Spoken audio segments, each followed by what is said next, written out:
And we have a live feed for the year-end spectacular. The productivity roundhouse or productivity panel returns. Oh, you can't come through now. We're starting the webinar. My daughter wants to come. You can come through. Just the entire webinar is going to see you. I told you an hour ago that we're starting the webinar in an hour. But do you listen to me? No, you didn't listen to me. Come on. Where is he? Is he out? Good. Okay. We'll get this back. I'm going to put my green screen back in place. Hold that thought. That's what you get, Steve, for putting your video studio in the hallway. You know what it is where my office is. We've got a suite right next door. When my daughter's home for Christmas, my least favorite daughter, and she's staying in the suite, so she's got to go through my office, which is where the door is. Let's start over again, shall we? Sure. Welcome to the Productivity Webinar. I'm Steve Dotto, and I'm joined by my colleagues in a much calmer environment, Mike Vardy and Brooks Duncan. Eric Fisher is with us in spirit. He's on the road somewhere, so he said he couldn't make it. No, Tanya, I am not Santa, although I might be playing one at the mall locally just to make a few extra dollars. So let us know where you're in from. Let me fill you folks in on what we're going to be doing today. It's going to be a little bit fun, light. We're going to hopefully deliver a fairly significant amount of value as well. We're going to be talking about the year that was in the world of productivity. We've got our favorite apps and our favorite discoveries of the year and a little bit of a look forward to next year. We are going to be, the environment we're in is we're using a Google Hangout on Air, which is still within Webinar Jam. Hopefully for those of you that are into the webinar world as I am, this is one of the last webinars which we'll have to deliver using Webinar Jam, Google Hangouts on Air, because Webinar Jam is shifting, so it's going to be a better environment. I can see you're already jumping into the chat room and letting us all know exactly where you're all in from. So there's going to be too many of you for me to greet you individually, but to all of you from as far as we see New Zealand and the Netherlands and Kamloops, BC, and Camrose, Alberta, in Wisconsin, all of you, welcome, welcome, welcome. We think we should have a lot of fun today. So we're going to go through a little bit of a structured presentation, conversation where we talk about our favorite apps from the past year, and then we'll make sure we have time to do a bit of a Q&A at the end. Those of you who have questions, if you look in the chat room, if you look in the chat feed, there's a little kind of a speech bubble at the side when you when you enter your content, when you enter your comment. If you click on that, it will demark it as a question, which is going to make it a lot easier. There's going to be so much chat going on, it'll be hard for us to pull the questions out. So demark it that way, and then I'll make sure that I identify them as questions. Once again, I'm Steve Dotto, based here in Vancouver. Actually, we're all Lower Mainland. Mike's over in Victoria, and Brooks is in Vancouver as well. So I'll let you two guys, Brooks, Mike, say hi, and then let's get jumping in. Hey, everybody. Thanks for joining us today. Hey, everyone. I'm so glad you're here, because right before we went live, Mike was yelling at me, so you guys have saved me. So thank you. You came just in the nick of time. So the problem is Mike sells things, and he made his calendar, and Brooks bought a different calendar, and now Mike's all pissed at Brooks. So it's pretty much, yeah, that's kind of how it went down. That's pretty much exactly how it went down. I was there. All right. So here's what we're going to do. We're going to start by talking about our favorite productivity apps from the past year, and we'll classify them in the broad productivity areas. We're going to kind of go quickly through this content, and then we're going to get into our finds, the tools that kind of have delighted us, impressed us, in some cases disappointed us as the year has gone by. And I think we're going to start with email. Task apps.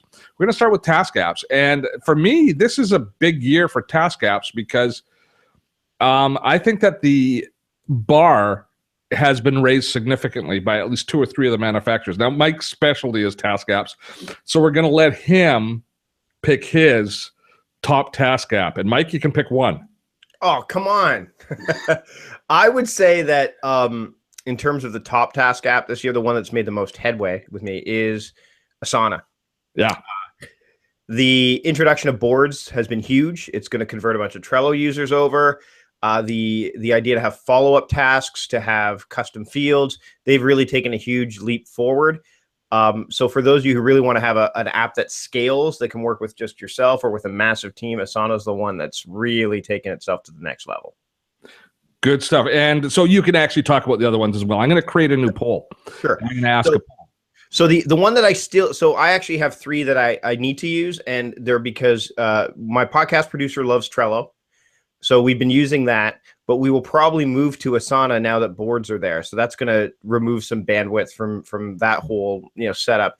But I like using Todoist for personal stuff just because of the clean, minimal look that it has. It's got the location-based reminders, and it's very simple and clean. So if you want something that's just simple and clean, that I'd say Todoist, and it scales very well too.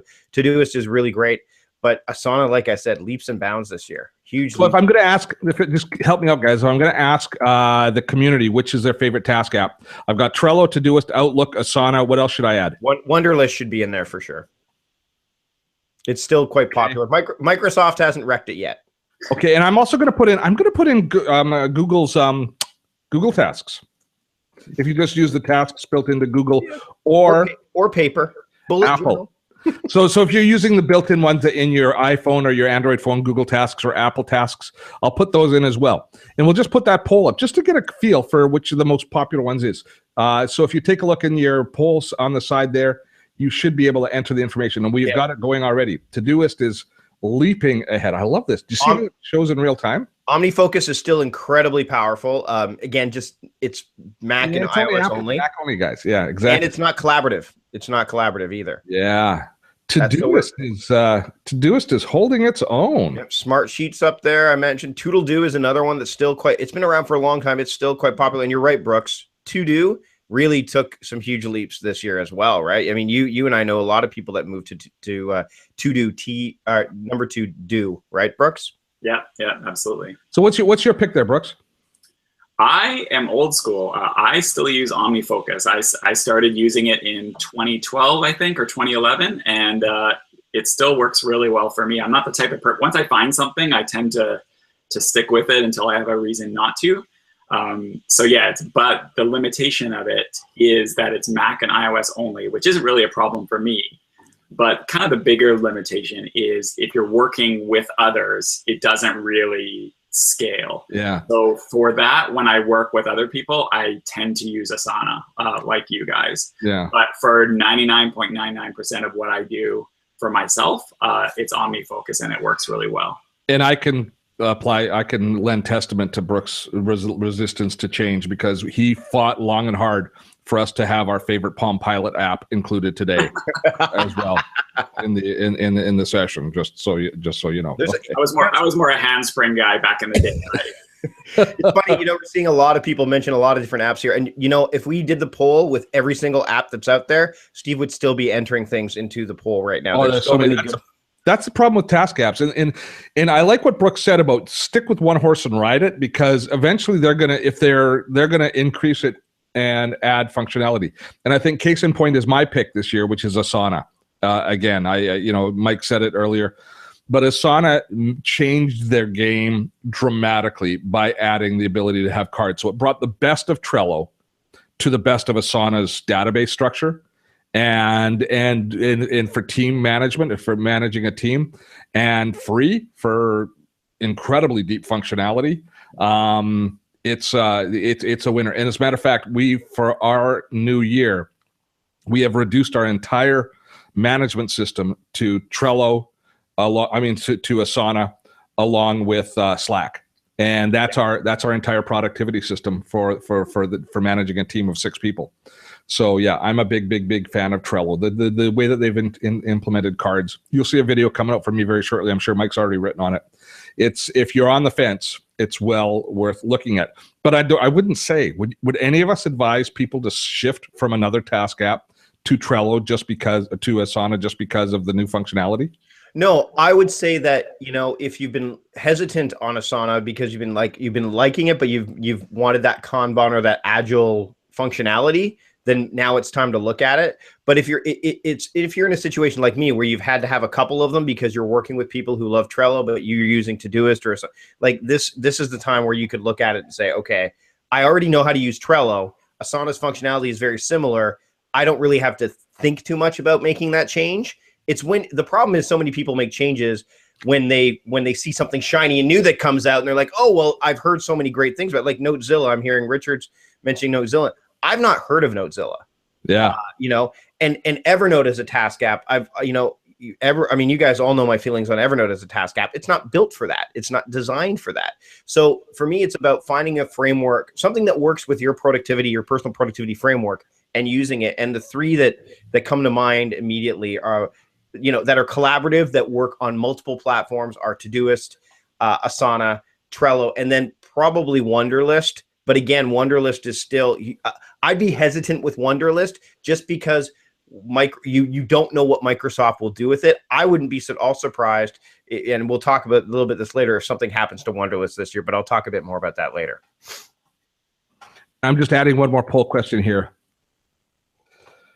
As the migration on task apps especially, and I think we'll see it on calendar apps right now as well, but has been pretty profound. So I've just put a quick poll up to say, how long have you used your current task app, to get an idea how quickly people migrate and how often they're migrating. So I love how quickly we get response on these polls. Yeah, you guys are awesomely engaged in the chat. This is great. That's good stuff. Okay, so as far as the task apps goes, I think we can say for sure. I mean, Todoist had a great year. You just did a huge course on Todoist, Mike. I did a class over at Skillshare about building productivity habits that stick, and Todoist was kind of the focal point. It was co-produced with Todoist, to be full disclosure. By the way, Eric, someone's mentioning Nosby in here. Eric Fisher, here in spirit, that's his task app of choice, is Nosby.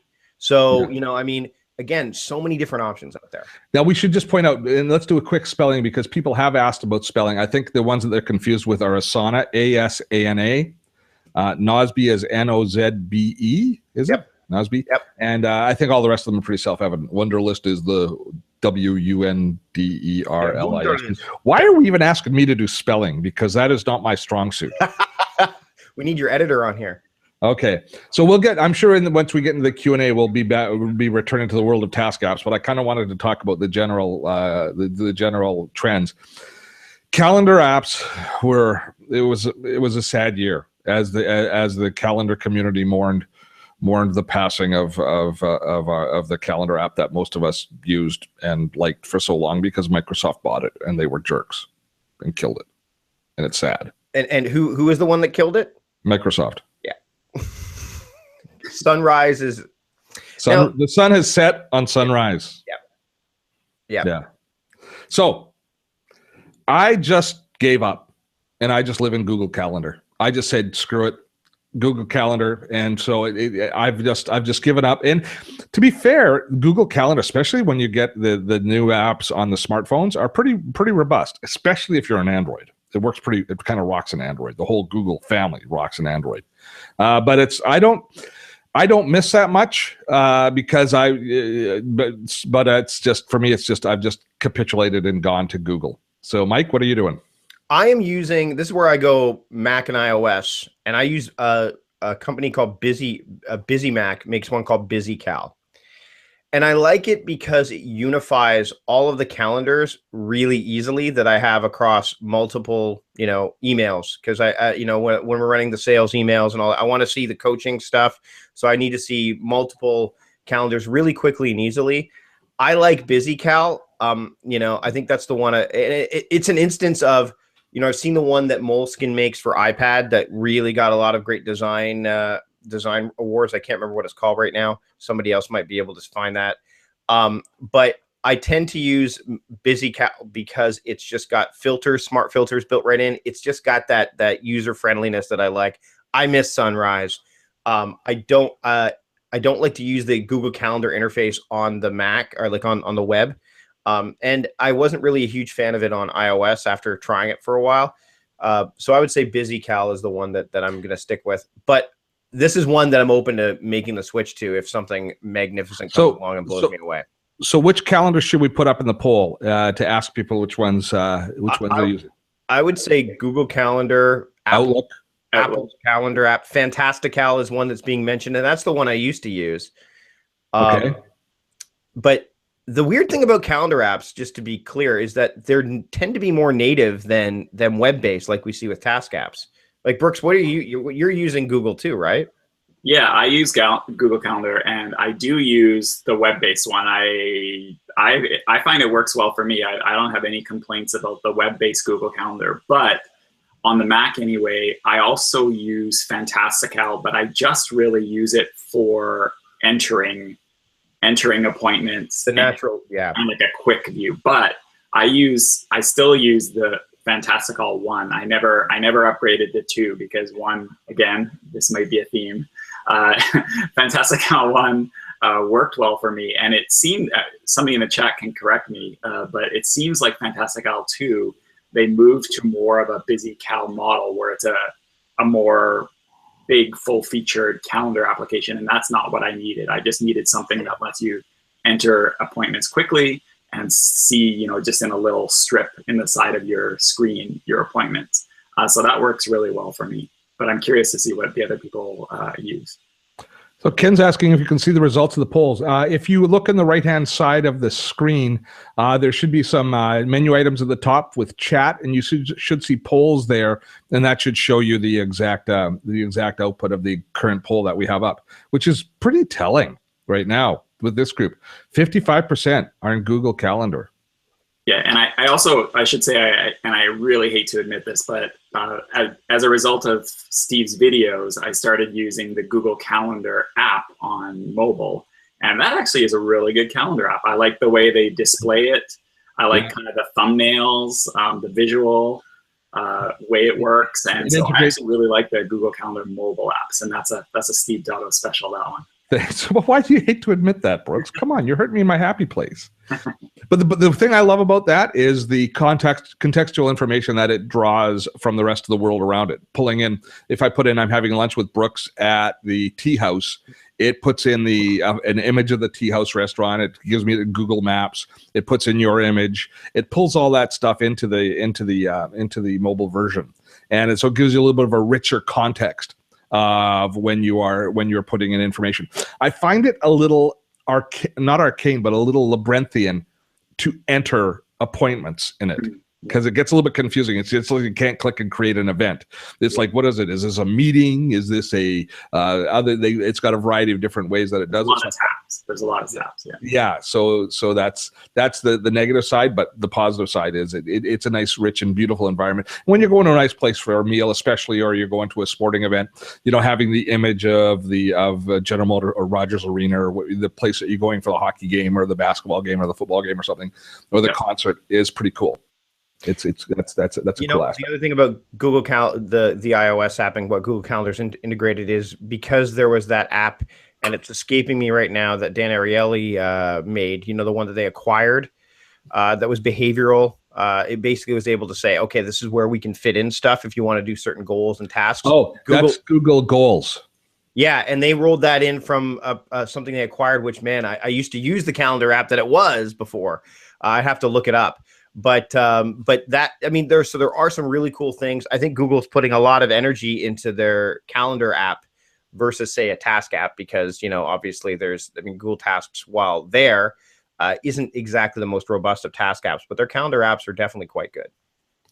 By the way, guys, we've got nearly 500 people in the room. And I think for all of your guys whining and bitching about how Hangouts is working, it's holding up pretty good today.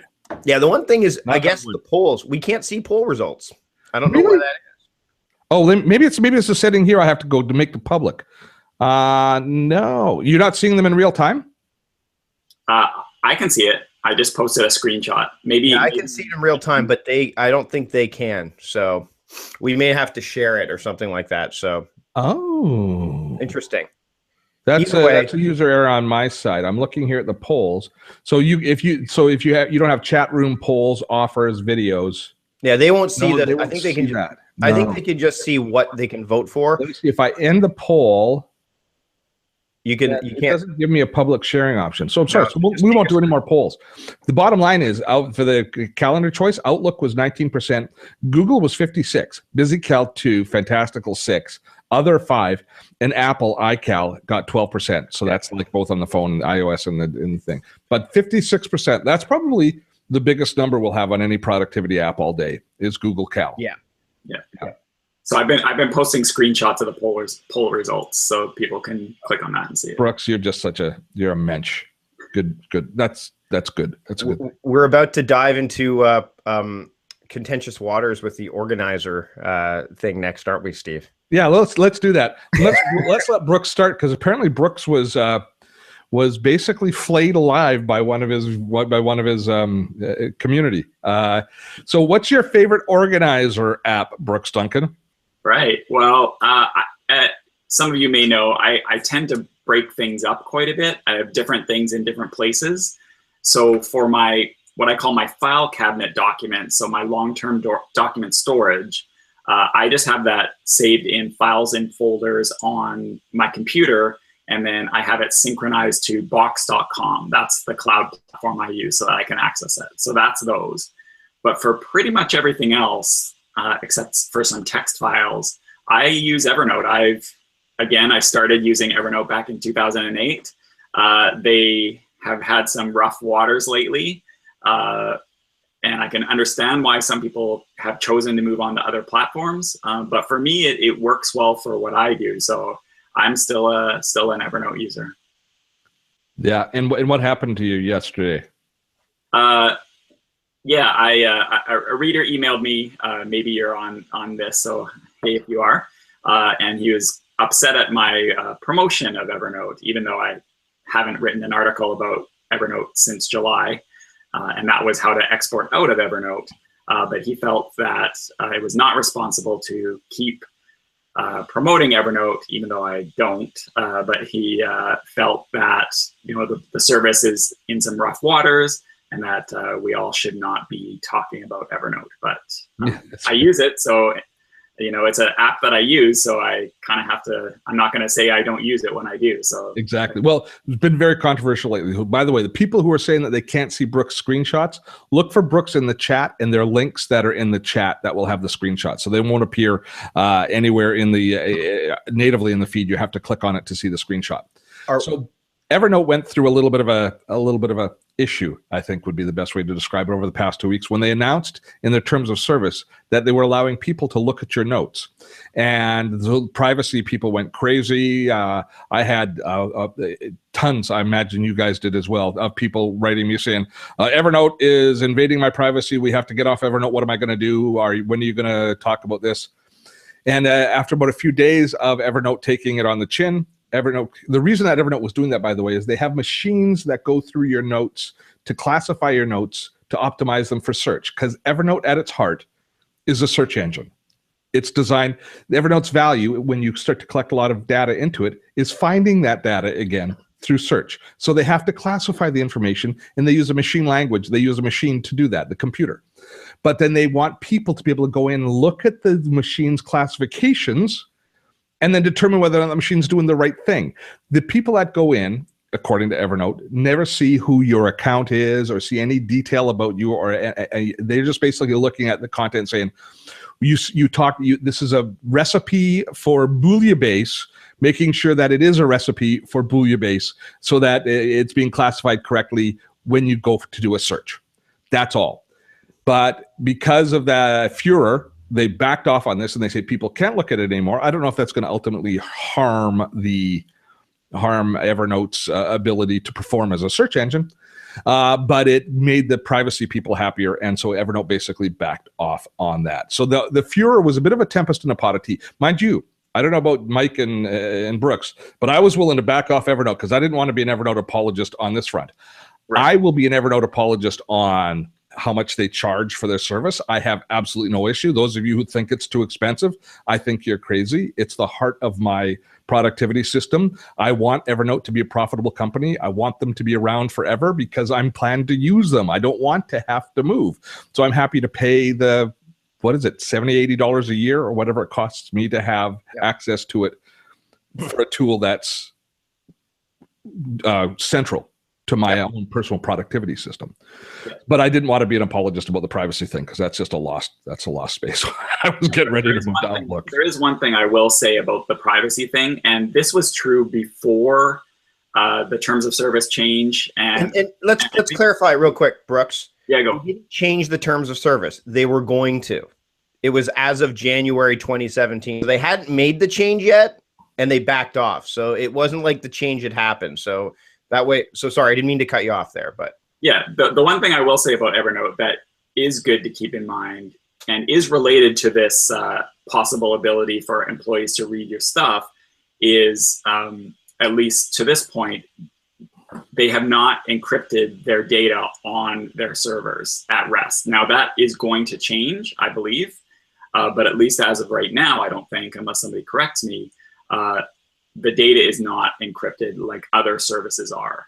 So that is something that hopefully they do change, because if somebody were to gain access to Evernote servers, stuff is readable if it's not encrypted. So that's just something to be aware of. And I think that when they started to work with Google, which was announced a couple months ago, where they're starting using Google servers and stuff like that, and you can log in with your Google account, I think that was a step in that direction for sure. Yeah, it is, absolutely. No inside knowledge here. I know Jeff mentioned he's an Evernote certified consultant. I think what he said in there is, but I'm a big Evernote user too.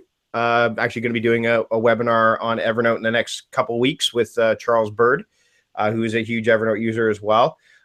I will say that the privacy stuff did give me pause. I'm like, okay, guys, I think my only tweet after everyone asked me, like, what I thought, I'm just a Evernote. Like, it was one of those, like, come on, like, don't, especially when you've got up and comers like OneNote, which we haven't even talked about yet, that are, where Microsoft had this, this jewel in their crown that they hadn't even realized was there. And now they're really starting to use it more. And then there's apps coming along like Bear for iOS, which won the app of the year for the App Store. So if you're a Mac user, Bear is really quite nice. And then there's other ones like, if you're trying to, because a lot of people use Evernote as like a bookmarking service, right? They're saving their links. There's one called Stash that I've started to use where I'm grabbing my articles or links, and it's actually categorizing them automatically for me. So I can see, oh, these are videos, these are articles, these are, files, etc. if I wanted to. So I think it's important to keep abreast of these situations, number one,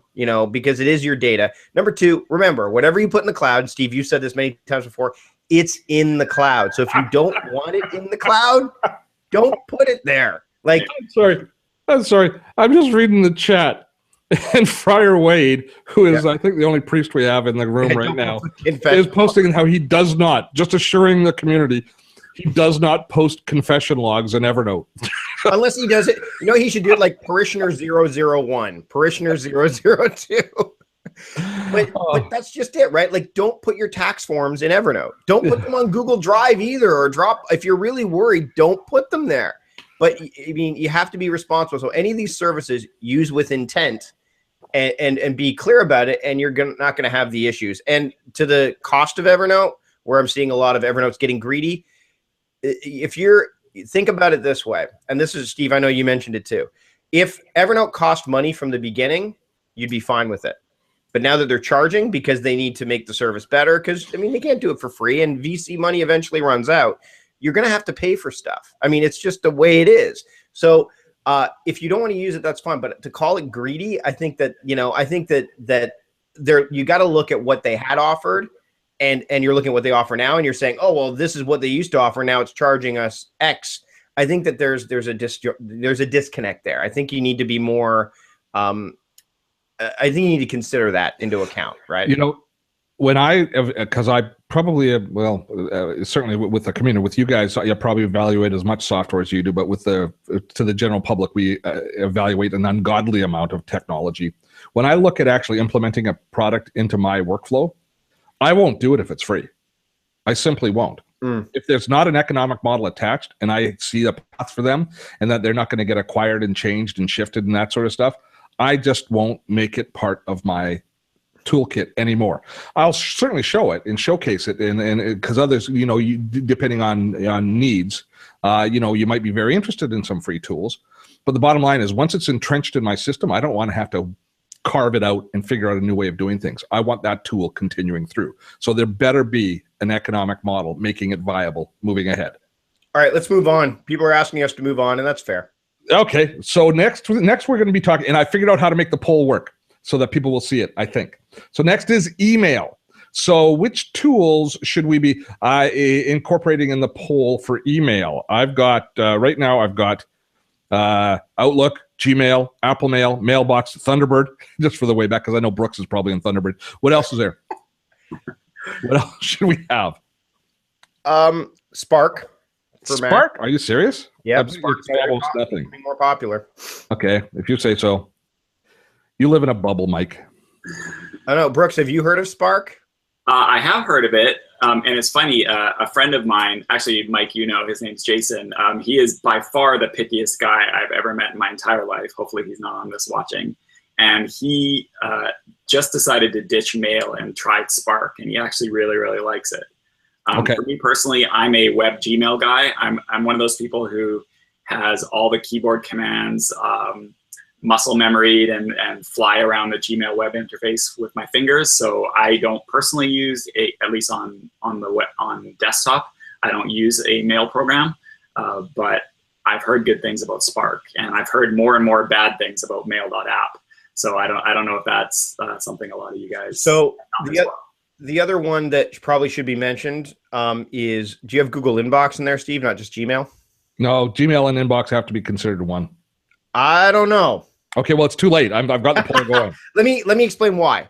Inbox. I mean, I use Google Inbox for my personal interface if I'm on web, and I've used the Gmail interface, the regular Gmail interface, because extensions work with Gmail, but they don't work with Inbox. But that's not my email app of choice. My email app of choice is getting mentioned here as well. It used to be called Cloud Magic. It's called Newton, and that's what I've been using.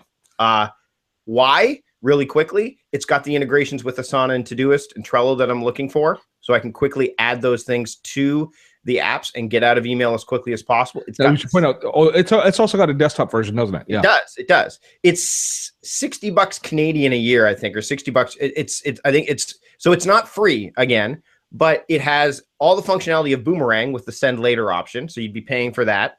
It's got the snooze option if you want to have that, so you could have that as well. But it's got that capability for me to actually add things to my task apps or Evernote from the get-go. And it has amongst the best email triage, managing your email on the phone and classifying it that I've seen. Now, the reason that I haven't integrated it and used it is I've tested it, and it doesn't do a good. What it's missing is pre-filtering the way that we do with Gmail. You know, classifying into promotions, social, that, and I've come to rely on that in Gmail. Yep.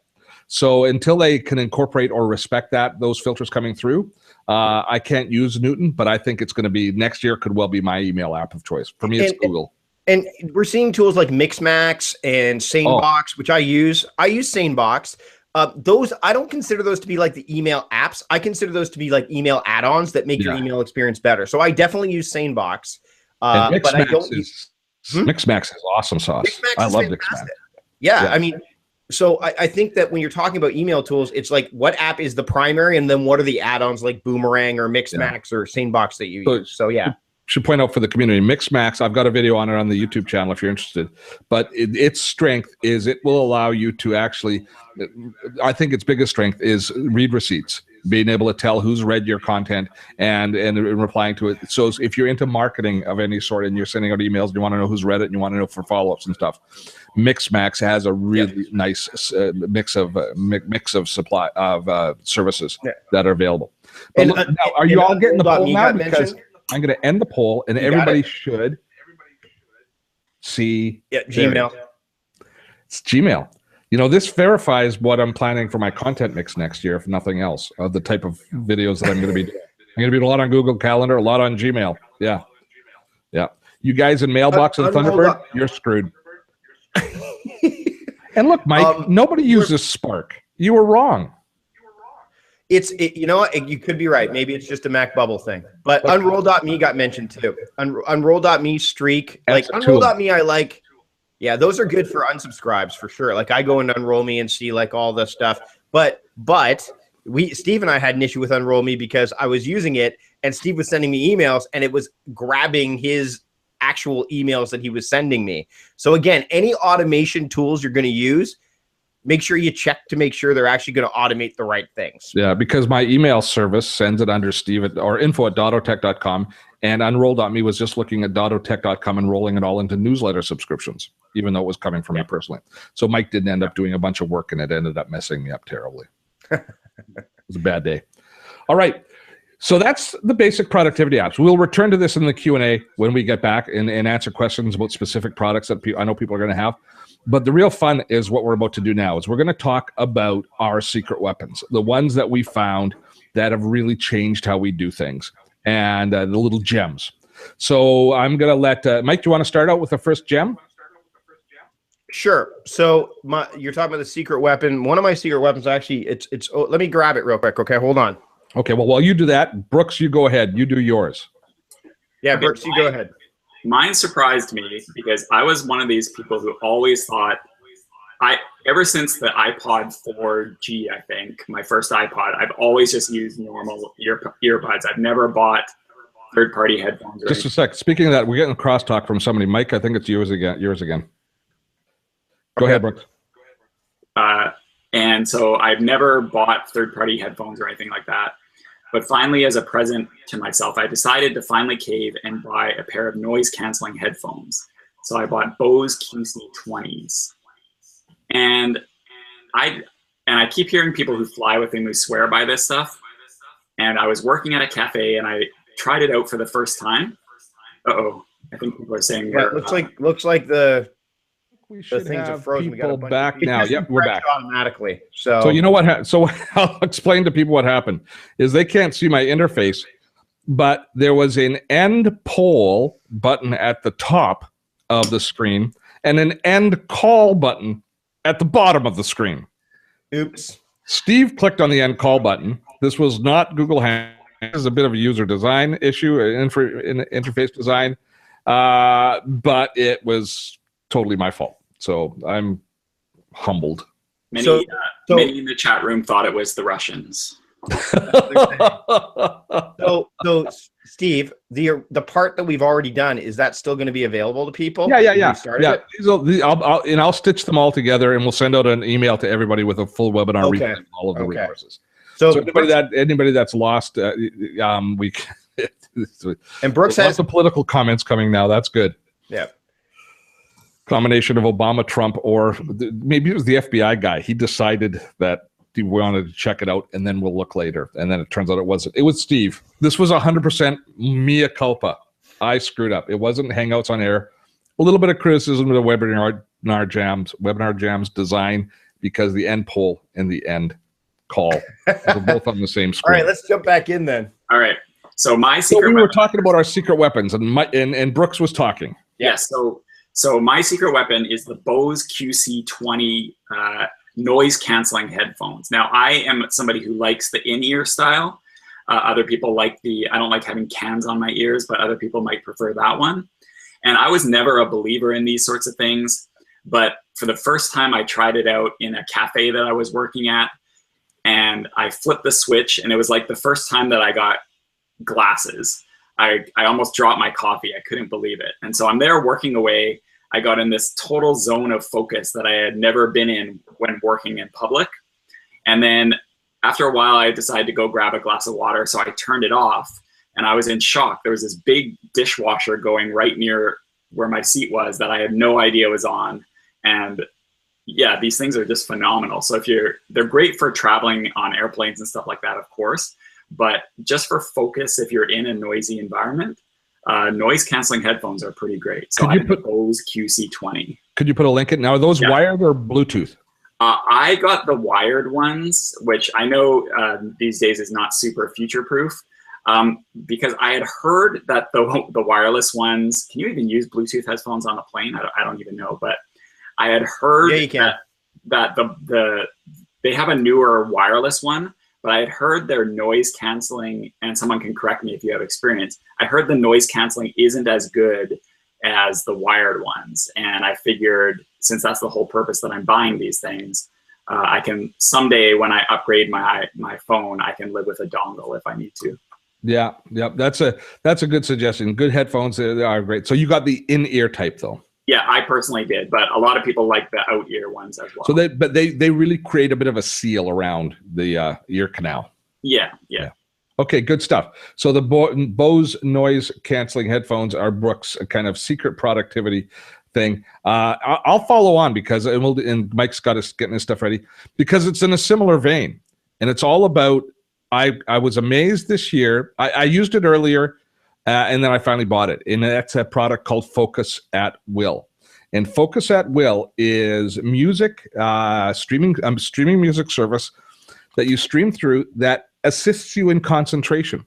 And it's scientifically designed music that basically just, for me, it creates the same sort of cocoon that Brooks was talking about. Is it creates a focus kind of, it blocks out the rest of the world and allows me to concentrate on just what I'm working on. And I find that my productivity goes up probably twofold, and my ability to focus and stay on task increases dramatically because of this music coming in. And it's become almost a ritual now for me that when I'm ready to do some serious work and work for 45 minutes or an hour, concentrating on one task, if I start up Focus at Will, if I start the music streaming through, it is absolutely, it's changed my productivity. And I've always been good at productivity, but it's more. So I've created a link here, and that's actually an affiliate link. I liked it so much that I bought the product and I became an affiliate.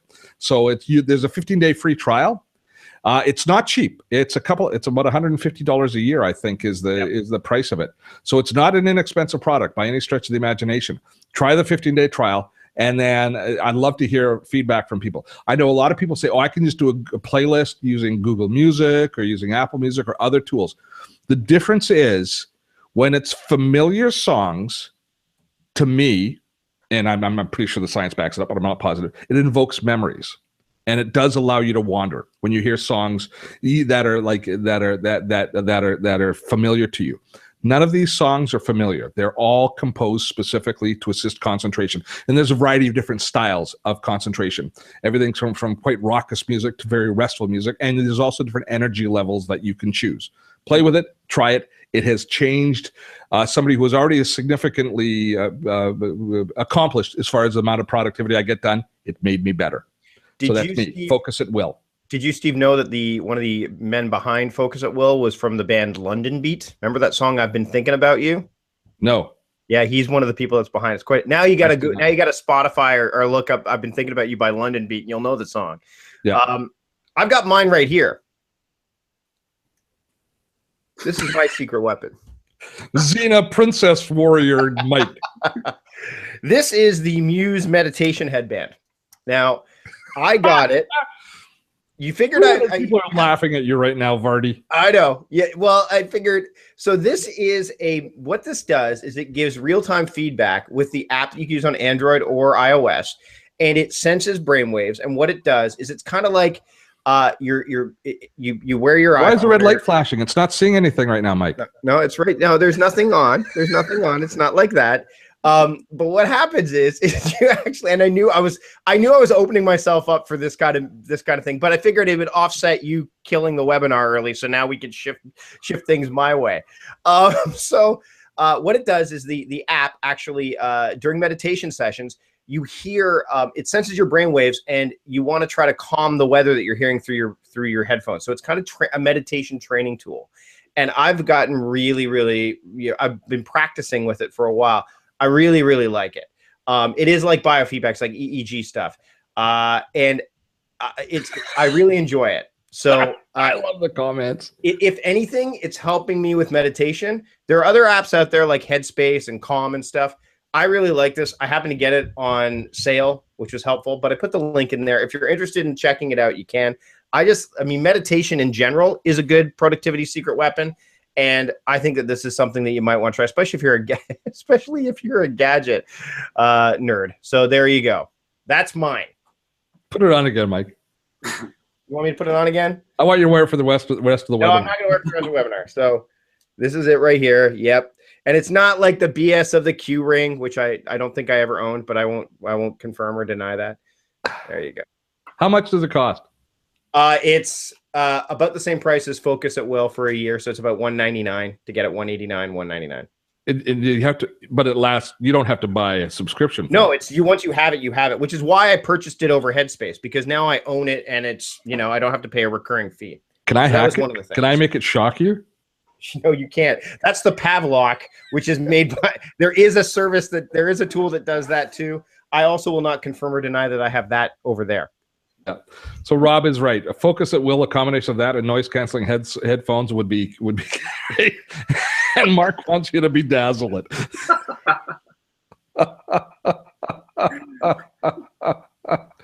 And Stuart wants a link for it. Oh, that's too good. That is too good. The Muse. Okay. Well, our second secret weapon. We'll let Brooks lead through. Go ahead, Brooks. All right. So my second secret weapon, and I tend to be known as kind of a paperless guy. I can't look at the chat because I'm still laughing about Mike's last one. So, I've kind of become known as a paperless guy for obvious reasons, and I kept hearing about this product and I was like, yeah, I'm okay with my Google Calendar, which I do love using Google Calendar as we talked about, but there's just something about having this big view of your year. And so I got something, I think the first one I got was 2014 or 2015 or something like that. And I got this calendar called New Year, Neuyear. And I'll paste the link in, but basically it's this big wall calendar, oversized wall calendar. You can either have it horizontal on your wall or you could have it vertical on the back of your door. And it just lets you do things like see at a glance what's going on your year. And it's really great for strategies like Mike talks about, theming your year, theming your months and stuff like that. So I referenced that Mike was yelling at me earlier, so I have to point out that there's the standard New Year calendar that they make, but Mike has his own special version called the Now Year calendar. See what he did there? And so I'll post both links in the chat. And so Mike makes his own version, which I also have and is really great. So New Year calendar. Okay, Mike, you can go with yours next. By the way, Brooks, I love that calendar. Jesse makes great stuff. So, and I'll put there's also a PDF version of mine, which I'll put in the links as well, real quick. All right. So mine is I've read a lot more this year. Reading, I think, is something I've spent a lot more time reading. I've got a really good paper library over here, but there's sometimes I want to find tools. I want to read books, but I'm not sure if I want to read them in their entirety, or I've heard great things about a book, but I'm not exactly sure if it's something I want to buy. So I want to do like the preview. Like we all remember going into like HMV and being able to grab like the headphones off the wall and listen to a full album because we like the single before we actually go and buy it, right? Well, there's a service called Blinkist that allows for this to happen as well. And I really like it. It's basically like a Cliff's Notes for nonfiction books and business books. I really like it because it allows me to kind of say, hey, I've got let's say the new Tim Ferriss book, Tools for Titans. Instead of having to go out and buy the big, massive book before actually seeing if I even want it, I can go and get a Cliff's Notes version of the book. It's got apps for Android. You can read it on your computer. It's got apps for iOS. I really like it. And it's fairly inexpensive for the year. I think it's like $90 for the year, which to me is really inexpensive in terms of like upping your reading game.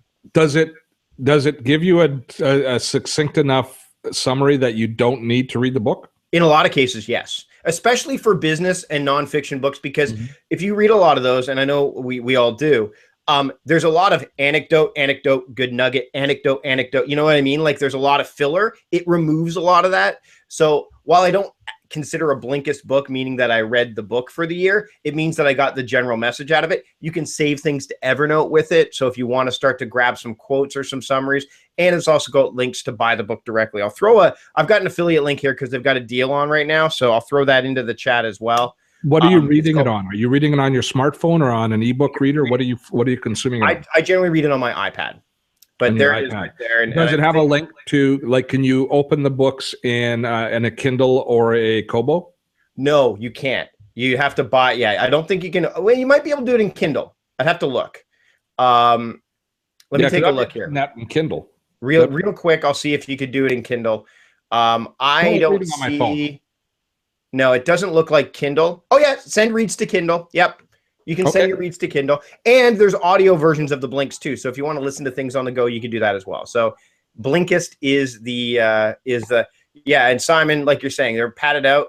It does get past that and get right to the root of a lot of that stuff. So I like that as opposed to like all the fluff that's surrounding it. Irma's calling you out. She's saying you're a charade. She's saying a meditating reading geek. But Mike, is that a plastic bottle you're drinking from? Yeah, it's from a spa though, so there's that, and it's an infusion. So that's I'm like 3/4 or 7/8 of the way there. And he used to wear those stupid toe shoes. What are they called? The Vibrams, I still wear them from time to time. Yeah, man, not around me, you don't. Okay. I'll just start wearing this now. The head thing? Yeah. Oh, yeah. The Geordie LaForge look. The Geordie LaForge. There you go. Okay, so my secret weapon number 2 is Rescue Time. Because Rescue Time is an app that installs on your computer and it spies on you. It basically takes a look at what you're doing and what you're spending time with online, and then tells you about how productive you are. I think one of the things that we have to deal with in a theme through at least through Brooks's and my first pick is dealing with distraction, finding ways to eliminate distraction and to stay focused on task. And with being bombarded with so many different opportunities for engagement from all aspects at any one moment when we're on our computer, knowing how productive we really are and how focused we stay on task. I think most of us really don't have a great idea of what our productive time really looks like. So Rescue Time looks at the websites that you're on and then determines whether or not it's productive or not productive time, and then it gives you a report back, and you can adjust it.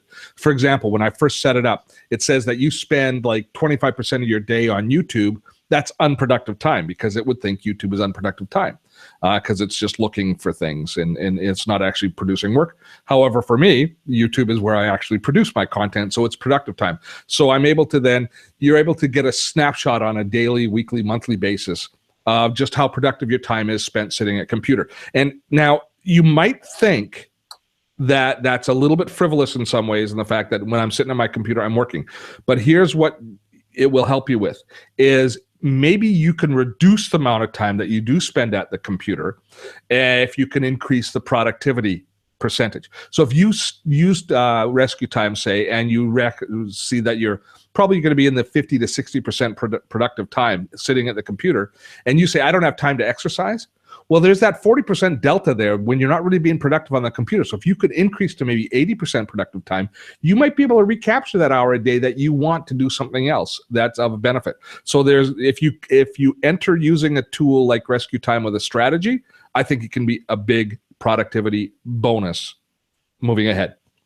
So that's called Rescue Time. Here, I'll drop a link in, and it's available. The free version rocks. You can certainly buy the advanced version. You can also set it up and install it on your employees' computers and stuff, which becomes creates kind of a can of worms, does it not, for all of us?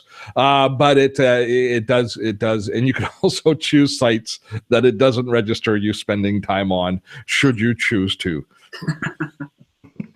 Leave that open for the group. Okay, so good. So that's Rescue Time. Big Brother Steve, indeed, Big Brother Steve. Okay, so that's it for our all of our tools.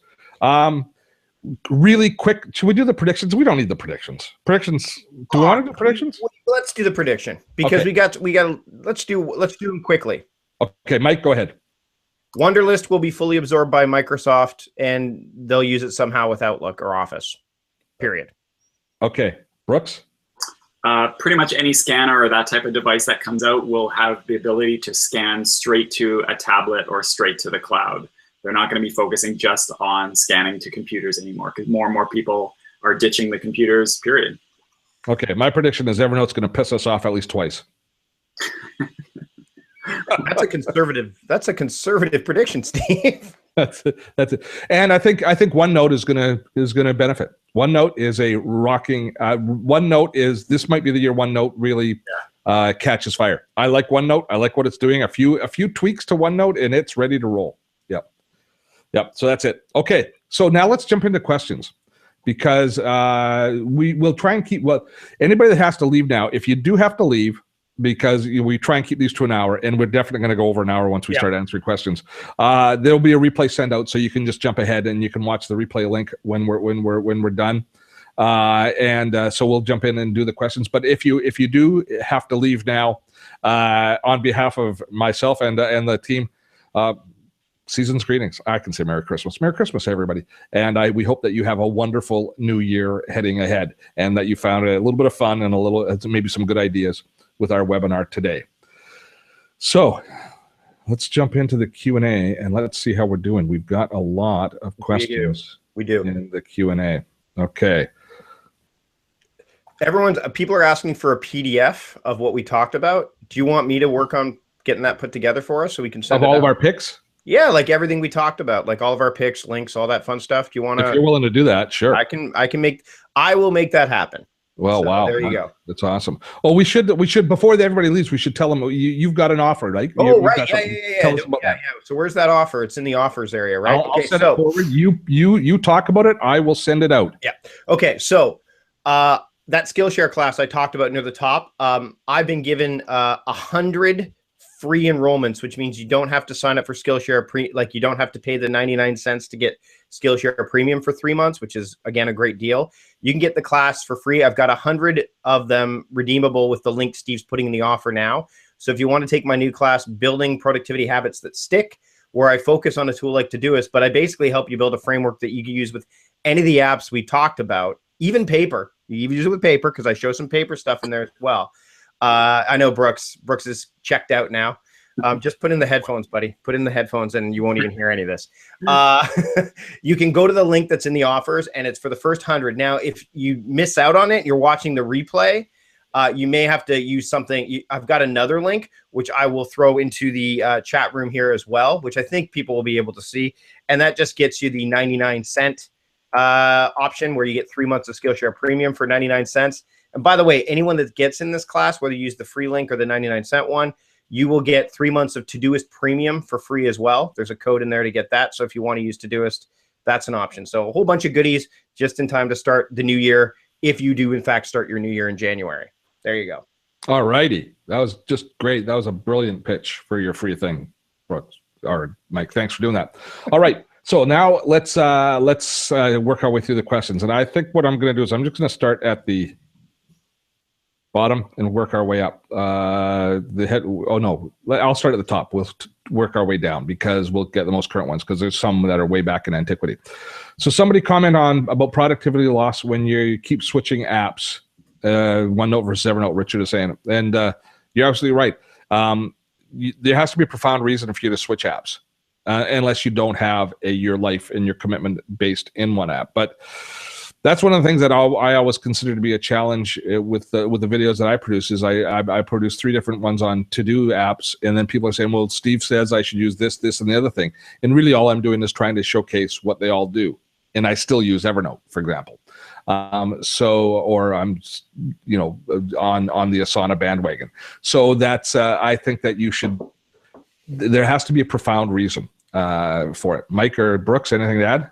I agree. And even though I'm the resident person who tends to stick to things a long time, I will also say though that just because you've used something for a long time doesn't necessarily mean you shouldn't switch. Sometimes short-term pain of switching, which is a real cost, can pay off if something truly is better and will allow you to do whatever you need to do more. So don't resist changing just for that reason either. Yeah. And there are certain apps that they're just too hard to switch away from. Yeah. I would say that, again, my biggest thing is framework first, approach first, app second. So if you have the right framework for productivity in mind, you've got the right approach, you kind of figured out, hey, this is what this means in no matter what app I use, which is what I've been focusing more on, then moving is not going to be as much of a friction for you.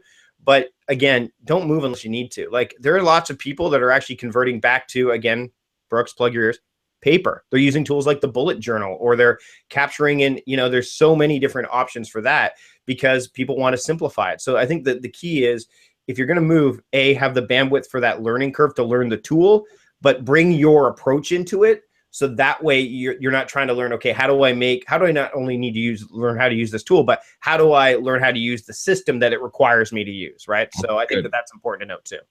Mountain Man asks, best expense tool. I use Wave for all my accounting, and they've got an expense tool that's on my smartphone. Same. Mike, you use Wave too? Yep. My wife makes me. Wave accounting. Canadian-based product. Brooks?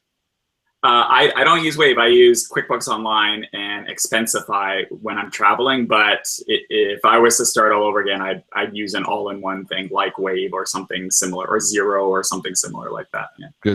Good stuff. Okay.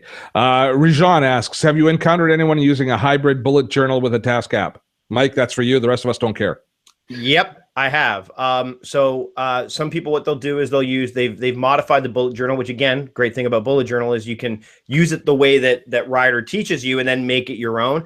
Got a friend of mine here locally named Deborah LaFranc, who's a visual graphic designer, does like sketch notes and stuff. She's modified it. She uses her bullet journal primarily, but she has some digital stuff in there as well. And what she's done is the stuff she's put in the bullet journal translates well to the digital form. So I think you can make them work for both. I think hybrid productivity solutions are the best anyway. I think you should be able to take something on paper and be able to bring it to the digital world and vice versa. So yeah, there are definitely ways to do it. Deborah's going to be on my podcast in the new year and she talks a bit about it. So I'll make sure to share it. Just follow me and you'll be able to find out that. But there's lots of people that are trying to use this hybrid bullet journal solution. The worst thing I could see happening, and I bet you someone's going to build this, is an app that is the bullet journal, which I think would be, I know Ryder's not even thinking about it, but someone's going to try to do it at some point. And I don't think that ruins the spirit of the bullet journal, in my opinion. Okay. We've got a question about any LastPass fans, although it can be tricky on some sites. I've used every one of the, or at least all of the mainstream password apps. And I was quite concerned about LastPass with their acquisition from the LogMeIn people, but they seem to have been not messing with the product and making it better. I'm increasingly liking what I see from LastPass. It's now the tool that we use team-wide. I love the fact that you can share passwords amongst the team members. The pricing is phenomenal at $1 a month, basically. So LastPass for me is a big thumbs up. It's I don't care which password management tool you use as long as you're using one, but LastPass is a great choice, both smartphone and desktop. Boys? I use 1Password, but I don't have a team situation, so I just use it for myself and my wife, actually. Yeah, it's a great family. Great for the family. 1Password that way, and it's worked really well for us. Yeah, I just transferred from the standalone version, which my wife and I were sharing, because now I have Claire, who's my operations assistant overseas. We're using LastPass or 1Password for Teams now, and it is really slick. Yeah, it syncs super fast.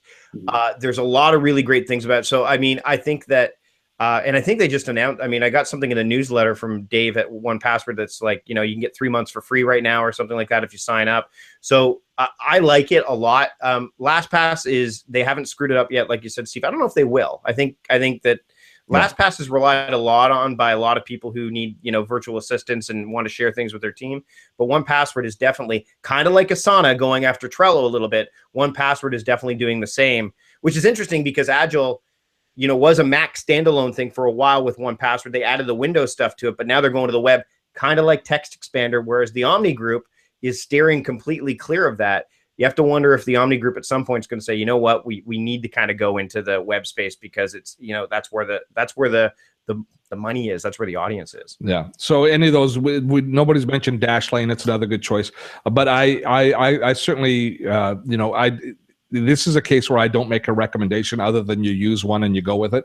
Yeah. But they all, you know, I've got 1Password. I've got a license for it as well, and I like it a lot. And I actually run multiple password managers so I can see what they're doing with each one.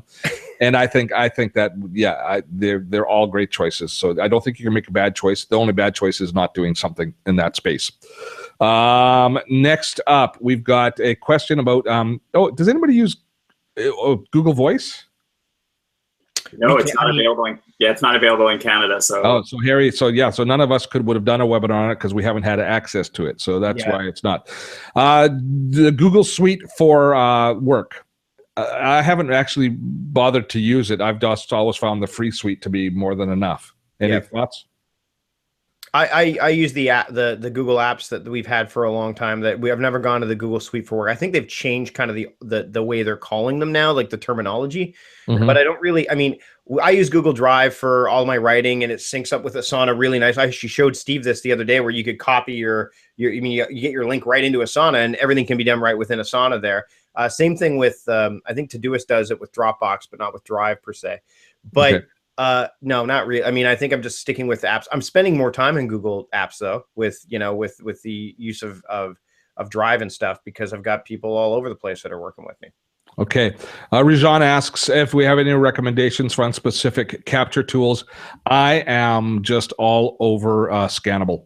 It's, to me, the best capture tool. Other than on the desktop, using Evernote Web Clipper, on my phone, Scannable for anything that's physical is phenomenal. For me on iOS, Drafts is phenomenal for capture, because you can capture it and put in whatever tools that you've services you've synced up with it, which is great. So if I have an idea that I want to write about, I can write it into Drafts and then send it to my Evernote Spark file, which is where it will live. And then I use Input on iOS, which I use with Asana and Todoist. So I could say, oh, this goes, I can quickly capture for Asana or Todoist. So when I think of quick capture tools, I think digitally of not so much the scanning tools, but more like Input, Drafts. And again, I love using Bear and Fig notebooks to capture things quickly as well. So, I mean, those are the three things I generally trust and rely on. Okay. Brooks? Yeah, I also use Drafts on iOS. I go all over the place. I can never decide on a single scanning app. So Scannable's great. Scanner Pro is really good but expensive. ScanBot is also really good, and Genius Scan is really good. So most of them have a free or a cheap version. So just try them out and see which one you like. Okay, good stuff. CRM's recommendations, Stuart, kind of getting out of the productivity space a little bit. CRMs are probably the least user-friendly tool that you're going to purchase for your business, but also one of the most important ones. I did a very long blog post on choosing a CRM, and I ended up choosing Infusionsoft, which is good because my mail list and my community has grown pretty substantially, and it's certainly up to it. But those are really difficult decision-making processes going through it all. Every instance is so unique that we just can't blanket recommend.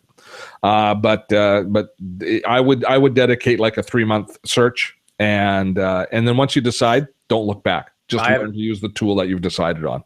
Yeah, I haven't even picked one yet because I'm kind of stuck in that. Do you use Contactually? Do you use Insightly? Do you use what? I mean, so I think what's going to happen is my operations assistant, who has experiences with CRM, she's going to say, this is the one we should use, and I'll probably go with that one. Oh, I thought you'd made the decision. I thought you were using one. It never really materialized. So I'm not really using one yet. Okay, fair enough. And Brooks, you're on Entreport, right? Yeah, I'm on Entreport, but like you, I can't really say I recommend anyone because there's so many different variables, and they're all horrible to a certain degree. So it's up to you to make it work for you. At the end of the day, they'll all do the same sort of thing. It's up to you to make it work. And I don't consider ConvertKit, which is my email marketing tool, the same thing as a CRM either, because I use ConvertKit for email, but I don't consider them to be the same thing. You should use it for everything then. You shouldn't have another one on top. Sorry. And there you go. I made my decision. Good. Easy. Done. That's productive right there. Thank you, Steve Dotto. Any Gboard users just installed it. Looks really cool. It's Google's keyboard for their for smartphones, and it embeds a Google search right into your keyboard. So we're so often searching for things. But to be fair, how often do you use the keyboard versus voice recognition now when you're using your smartphone? Not very often. It's all voice now for me now. This is a good one. Rosario for organizing writing. Workflowy? Yeah, it's the problem with these tools is the learning curve. I like Workflowy, but for me to organize my writing, again, I just kind of stick with Scrivener and like my actual writing apps. But Workflowy is a great tool. People actually also use it for task management as well. Okay. Brooks? I use NVAlt to organize mine. I again go old school that way, which is basically a way to manage text files. But I hear really good things about Ulysses. I haven't used it myself, but I know people really like it. Okay. Quick comment coming from Colin saying ConvertKit doesn't work as a CRM. You can't keep notes or last names. I don't know about that. Is that accurate? There's no, it manages subscribers on a base level. That's what I thought. Colin's right. So, I mean, I have to figure out what will sync with ConvertKit, because ConvertKit has an open API. So there's lots of things, and maybe I'll just go to Nathan and say, hey, what should I use? Because that's a good point. Paul's asking about Scrivener, my favorite writing app of all. I think it is still probably the best process-based writing tool on the planet. Scrivener is what I love. That's why I said Scrivener. Yep. Yeah. Very good. Yeah, Yeah. it's if you haven't taken a look at it, it's what is it? It's incredibly inexpensive as well. And if you're wanting to get into it, there's some serious training. Joseph Michael offers a Learn Scrivener Fast course, and actually talks about, the cool thing about it is you can actually talk about, it syncs up Evernote. So you use Evernote for your research component and Scrivener for your actual writing component. I'll throw that in there too. Good stuff. Because it's a cool course. Sonny's asking something that we were working on yesterday, Mike, is calendar options syncing Google Calendar and Asana. And as Mike pointed out to me yesterday, you probably don't want to, because Asana, you're going to have so many points, so many tasks in it, that you don't want all those reflected in your calendar. Your calendar looks overwhelming. So you should look long and hard at your process if you're considering having a two-way sync, or you should make sure you can turn the calendar on and off in Google, or you're doing that regularly so that you're not seeing all those tasks. But if you want to, you absolutely want to, this is where an automation tool like Zapier could work for you. They've actually restructured their pricing model. So, you could use Zapier if you wanted to, but like you said, Steve, I don't really recommend having your I'm not a big, have all your tasks in your calendar kind of option. I like to have the calendar is like the overarching focuses for the day and the little agreements you've made. And then the details of the day live in Asana, Todoist, wherever. Yeah. So the sync comes from Asana to Google Calendar, but you need to use a third-party product to come back. Steve, Joris is asking, do you do this regular? Do you webinars? Love to tune in. You're doing more stuff, I believe, going forward, aren't you? Yeah, in the new year, all of you on the mail list will be getting, actually, the Dotto Tech, my content publishing schedule coming ahead next year is we're going to be doing a webinar every week. Every Wednesday, we're doing Webinar Wednesdays. One of them will be on productivity, 2 of them will be on social media marketing, and 1 will be a tutorial, which is will be a paid webinar where we're training on a playbook on a certain topic, mainly all in the social marketing space. So yeah, keep your eyes tuned. We're working hard on that. We've got the editorial list in place. It's a lot of work, but we'll be doing 1 webinar per week moving ahead. And they'll be mainly me doing presentations. These guys, I don't want them. And Joris, not invited. You'll be invited occasionally. Just subscribe to Steve's stuff. Steve, you've got a link to subscribe to your newsletter and stuff, right? Just go to your You'll all get an email follow-up from this, so you'll all be everybody will be notified for sure. Cool. And Zoho, someone mentioned Zoho. Yeah. I've never really dove into Zoho apps. I think it's kind of like the same thing we talked about. Once you're in Zoho, you kind of want to do the whole suite. So I've kind of just stepped back from that. Zoho is a very rich environment, but it's just too much for me. And the problem for Mike, Brooks, and myself to dive in too deep to an ecosystem like Zoho means that we have to spend so much time and energy understanding all of the stuff that goes on there that it precludes us from having a global view of what's happening in the rest of the space. So that's the challenge that I have with a tool like Zoho. Brooks, someone's asking what Hazel is. I'm going to leave it to you to explain it because you know it very, very well. Sure. Hazel is a Mac program. On Windows, there's a program called Drop It and also another program called File Juggler. And it's one of those things that can do many, many things. But basically what it lets you to do is you point it at a certain folder and you say, hey, when something, and you set up rules. So you say, hey, when something happens in that folder, like maybe a certain type of file is saved there or downloaded there or scanned there, take some sort of action. So people use it for cleaning up old files in a folder or automatically moving scanned documents, that sort of thing. So I'll drop a link to those products that I mentioned in the chat for you to take a look. I like that. Hazel is dark magic, according to Pete. It is. It is. Paul asked if we have any webinar training classes. So classes on how to deliver webinars. Yes, I do, Paul. If you visit my site at dototech.thinkific.com, I have a training there on how to create, what the anatomy of a successful webinar. That's a little paid tutorial. But we'll be covering, we're actually doing a full-blown course on delivering webinars, effective delivery of webinars in the new year. So yeah, that's going to be one of 3 courses that we deliver from Dotto Tech. 1 on webinars, 1 on delivering online courses, and another one on screencasting, which is my main topic as we move ahead. I just like Kim's statement. All 3 of us have great emails, and she lets them all go directly into her inbox or his inbox instead of unroll me, which is that's high praise indeed. Yeah, that's the biggest compliment you can get these days. Yep, exactly. Yeah. Steve, Greg's asking if I'm considering migrating from Evernote to OneNote. in some ways, I'm going to use OneNote more. I might actually develop a course using OneNote because I like the rich note environment. Evernote's note environment is quite closed, whereas OneNote you can embed video in, which opens up a whole new, and you can just do an awful lot more formatting. And I like that idea of using OneNote, not necessarily as a personal note-taking app, but as an outward-facing communication tool. I think OneNote has a lot of potential for me. So I won't stop using Evernote, though. I've got too much invested. I'm using one of the things. I'm going to share this link real quick. It's called Stash. I mentioned it earlier on. It's just an invite link. I don't get anything for it, but what I like is it's going after like Pocket and Instapaper and even Evernote to a certain extent.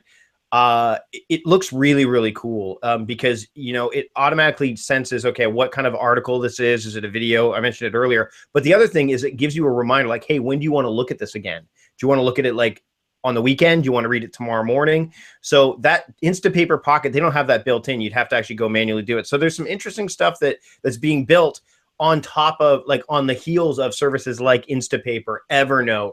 That's a good all those ones. So take a look at Stash. It's one I'm spending more time in because of what's going on with Evernote. So I'm like kind of looking at saying, okay, if I want to keep research, maybe I'll keep it here instead or here instead. So it's always wise, to kind of keep your eyes open on these things.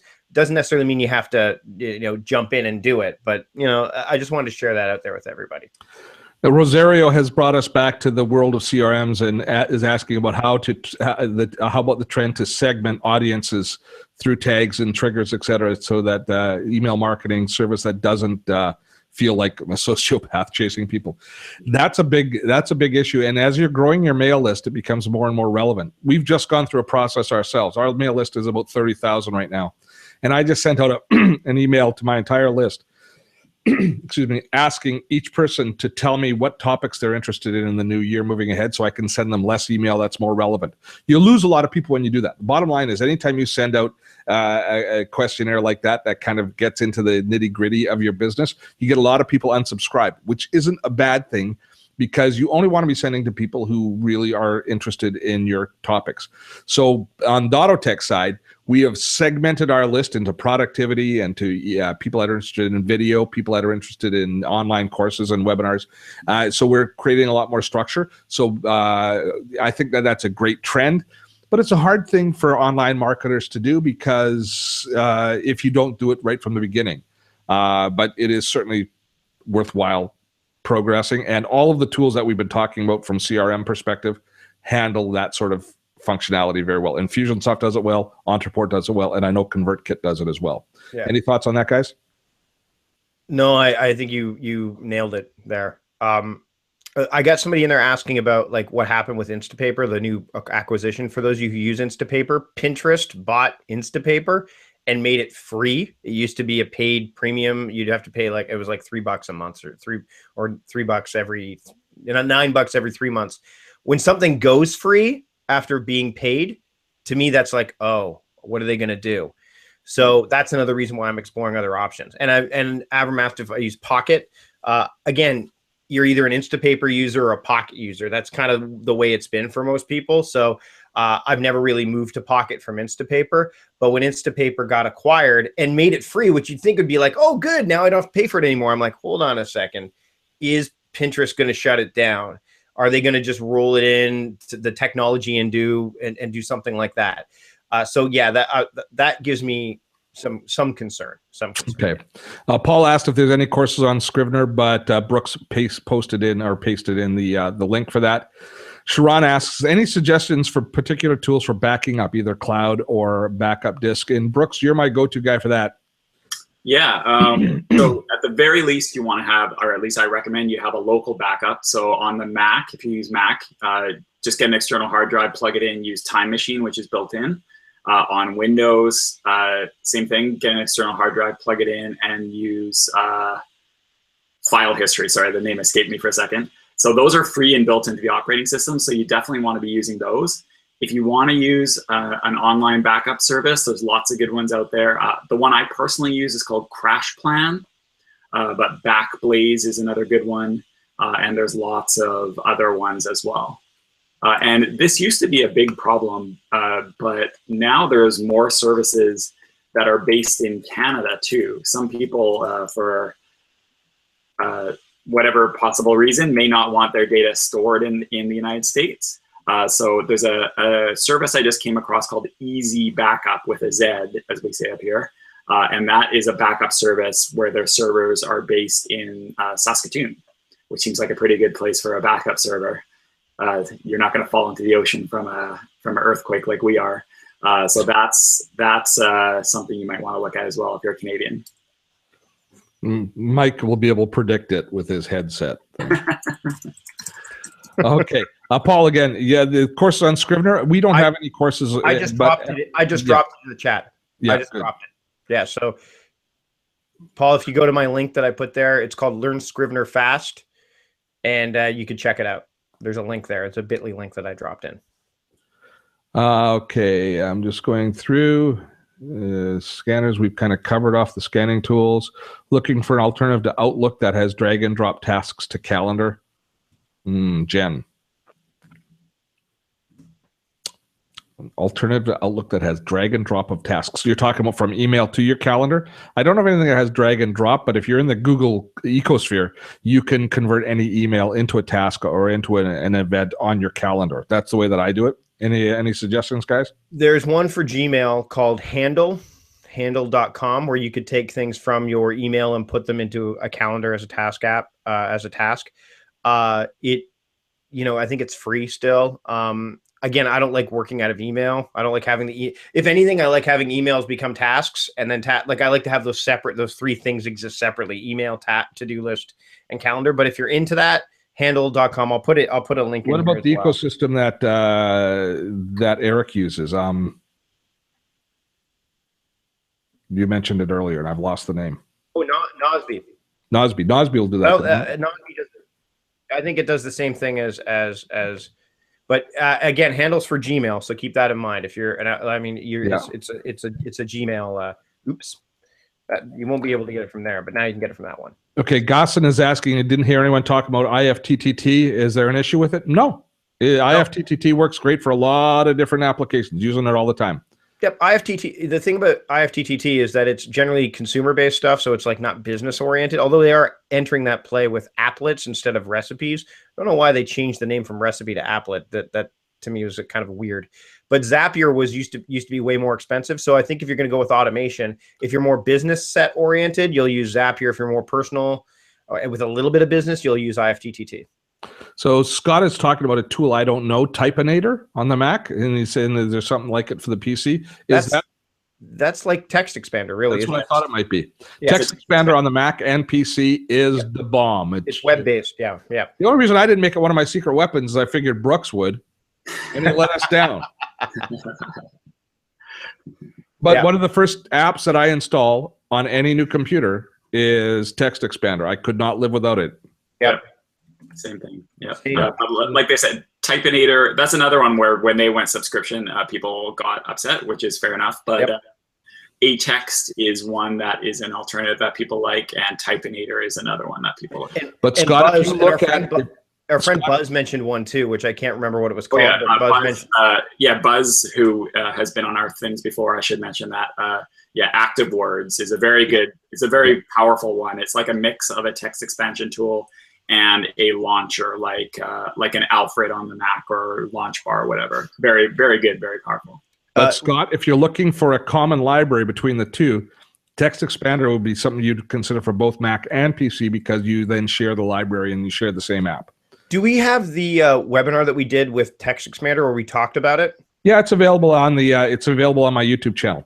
Richard, Text Expander is a keyboard macro tool that you use keyboard shortcuts to autofill. But it sounds simple, but it goes way beyond that as far as its functionality. It's a very powerful tool for autofilling email, all of that kind of content where you're doing repeating tasks and repeating text. So the way I look at it, Joris asked, is there any use cases? I'm going to throw our webinar in there that we did, and then you can watch it anytime you want. The whole video, we talk about different use cases, each of us do. So that rather than talk about it again, just watch that webinar. Yeah. Yeah, you don't have enough of the three of us. There you go. There's Yeah, there you go. You get to see us all over again. Yeah, yeah. There you go. Mike's not wearing his headset in it. No, I'm sure not. we're mocking you for something else, though, Mike. Good. Okay. So, any comments about Tasker? No, I've never really. I know of it vaguely, but I've never really used it. Got it. Rosario's asking doodling, freehand drawing tools for training sessions in PowerPoint and video. Go ahead, guys. I have nothing. Okay. You don't want to see me. You're on a tablet and you want to explain how things work and you want to be able to sketch it, draw it, share it. There is no better app than Explain Everything. It is legendary. It is called Explain Everything. It is, it will, when you look at it, you will just won't believe what you get for $5. It's off the charts as far as capturing, sketching, annotating video, and then sharing it into a variety of different spaces. It's one of the truly hidden gems in the online space. Have you guys have never used it, have you? No, I just wrote it as you were talking. I was scribbling it down. I made a note. I'm going to check it out. Crazy sauce. Explain Everything. It's designed for the K-12 or the education marketplace, and it's priced accordingly for that. But it's screencasting on your smartphone or on your tablet. But it does. You can annotate over top of video. You can capture it. Teachers use it to get kids to do their work, and then record their math as they write it down, and they can talk. And it's capturing their voice as you're seeing the pen strokes, and so that they can see their work process and be able to evaluate it based on that, as opposed to just seeing the results of the work, that sort of thing. This is the new thing I'm going to be using for video in 2017. It's the Mevo camera. Yeah, I went to their site once, and they're retargeting the heck out of me on Facebook. So I see it every time I go in Facebook. I got it when it was in the intro price. It's Mevo. It used to be called the Movie camera, MOVI, but it's got like 6 cameras inside of it. It's really cool. I think I've done one test with it, but I'm going to be spending more time. Okay, Mike, what are you going to do with it? I don't know. I'm going to ask you. You're the video guy. Mike. You bug me about Asana. I'm going to be bugging you about how to make this work for me. Okay, I'm going to tell you what you're going to do with it. You're going to send it to me and let me play with it. I figured that's what you'd say. I'll be in Vancouver at the end of the month. I'll just bring it along. Okay, it's great. It's designed so that 4 of you can be sitting down. We could all be in the same room delivering this, and it'll camera switch between. Or you could use it for I'm thinking I'm going to use it to show people how to set up their Now Your calendar, because you could actually have it focus on not just faces, but other objects too. You'd have to. It would work for that. It would work for that. You'd be okay. So I take it back. You actually have a good idea there, but just wear the headset while you're doing it. Then it can track you easier. Okay. You mean the Muse headband? Should we wrap up? It's almost 11:30. I think we should. I think we're almost at 11:30. It's an hour and a half. We've given a great kick at it, folks. We thank you all very much for spending the time with us. There's going to be a replay link sent out. You're certainly going to be seeing lots more from all of us in the coming year. Mike, a quick. What are you going to be? What's on the productivityist calendar for the new year? What's your focus? I am going to be expanding my coaching. We have more coaches coming on to help teach clients one-to-one. We're going to be doing some group coaching, which we're working on. And then I've got some classes and courses, because that Skillshare class is at 10,000 students. So clearly people want me to start doing more of that stuff. So that's the big thing I'll be focusing on in the new year. And Brooks, you're not going to be single anymore. No, but I'm going to be doing... Still going to be doing the paperless thing. That's not going anywhere, but I'm going to be doing some more general productivity stuff as well. So watch out for some news about that. But yes, 2017 is going to be a different year for me. Let's put it that way. But we'll still get you on these things when we do them. There you go. Good stuff. And for Dotto Tech, we're going to be publishing a lot more aggressively next year. We're going to be publishing 4 videos per week. Plus, we're doing a webinar each week. We've actually become a company, not just me producing.